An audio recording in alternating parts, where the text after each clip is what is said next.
ব্যক্তিগত জীবন নিয়ে বরাবরই চর্চায় থাকেন বাংলাদেশের অভিনেত্রী পরীমণি।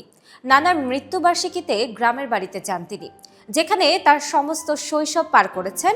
সেই চিরচেনা জায়গায় তার বাচ্চাদের সাথে খুব ভালো সময় পার করছেন তিনি। তার ফেসবুক প্রোফাইলে এর প্রমাণ মেলে। গ্রামে কি কি করছেন সেসবের নিয়মিত আপডেট দিচ্ছেন ফেসবুকে।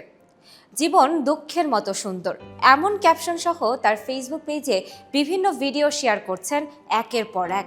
সেখানে খুব হাস্যোজ্জ্বল দেখা যাচ্ছে তাকে। বরিশালে মাটির চুলায় রান্নাও করতে দেখা যায় তাকে।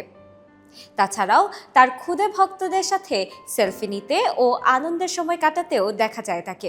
তিনি লিখেন, আমার জন্য সকাল সকাল নানু বাড়ির উঠানে এক রাশ ভালোবাসার ছড়াছড়ি, কি লাগে এক জীবনে আর, আমি তোমাদেরই লোক, এই আমার পরম পাওয়া।